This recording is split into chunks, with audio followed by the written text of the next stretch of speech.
Je vous remercie.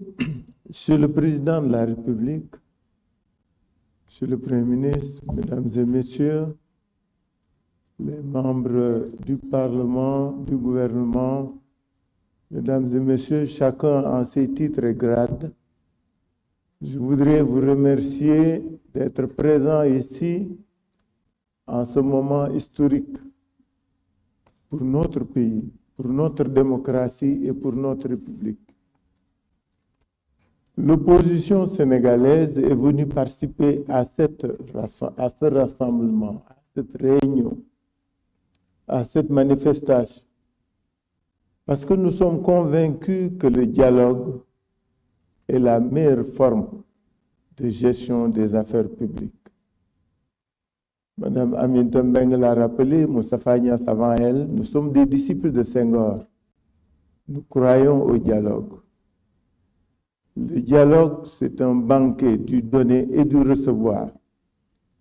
C'est la raison pour laquelle notre présence aujourd'hui en tant que membre de l'opposition est de faire en sorte qu'au sortir de nos échanges et de nos assises, nous parvenions à un Sénégal mieux dirigé, plus réconcilié.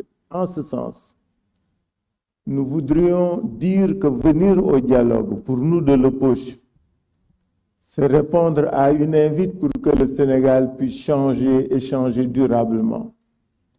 Le contexte dans lequel nous nous trouvons est un contexte difficile pour l'opposition. Certains l'ont rappelé, les arrestations, les interpellations ne sont pas des méthodes qui peuvent permettre une gouvernance apaisée. À côté du djoub, du djoubel et du djoubanti, il faudra y ajouter, quelqu'un l'avait dit, un djoubo sincère et permanent. Ce djoubo permettra de dépasser les clivages. Ce djoubo permettra de pacifier les rapports. Ce djoubo nous permettra d'aller vers des réformes qui permettent une gouvernance apaisée, mais surtout efficace. Pour ce faire, l'opposition a, répondant à l'invite du ministère de l'Intérieur concernant les TDR, nous avions pensé que ce dialogue ne devrait pas être que politique. Il devrait être un dialogue qui porte sur les préoccupations des populations, c'est-à-dire un dialogue qui porte sur les questions sociales, sur les questions économiques, pour que le Sénégal puisse traverser les moments de difficulté que vivent les populations. Il est indéniable aujourd'hui que ce pays a des problèmes, que les populations vivent des difficultés. Il nous faut leur trouver des solutions viables.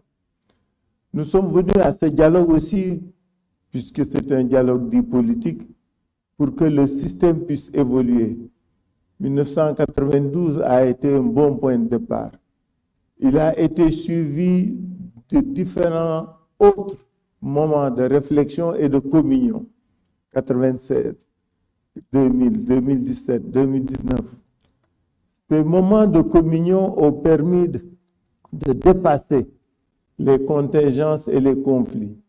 C'est la raison pour laquelle, au nom de l'opposition, au nom de laquelle je parle, nous voudrions vous demander qu'un certain nombre, Monsieur le Président, qu'un certain nombre de dispositions du Code électoral, que le respect des libertés, que la libération des détenus, qu'une conduite plus apaisée et plus civilisée de la reddition des comptes, que ces actions-là puissent être menées afin que dans la sérénité, nous puissions œuvrer pour un Sénégal de paix. Je voudrais, au nom de l'opposition, vous dire que nous sommes venus ici, aujourd'hui, en acteurs de la pacification de l'espace politique. C'est la raison pour laquelle nous sommes d'accord pour que les réformes puissent être conduites au niveau du code électoral, au niveau de la Constitution, afin que nous puissions, au terme de nos assises, vivre un Sénégal nouveau, qui serait un havre de paix et de concorde afin que nous puissions ensemble aller de l'avant. Je ne peux pas terminer mon allocution que j'ai voulu brève. C'est pourquoi je n'ai pas lu de papier. Nous avons un discours et un texte que nous donnerons à M. le Président de la République. Mais ce que nous voulons dire, c'est qu'il faut que ce pays bouge, il faut qu'il change dans la paix, dans la sérénité et dans la concorde. Je vous remercie. Merci beaucoup, M. Khalifa Ababacar Sall.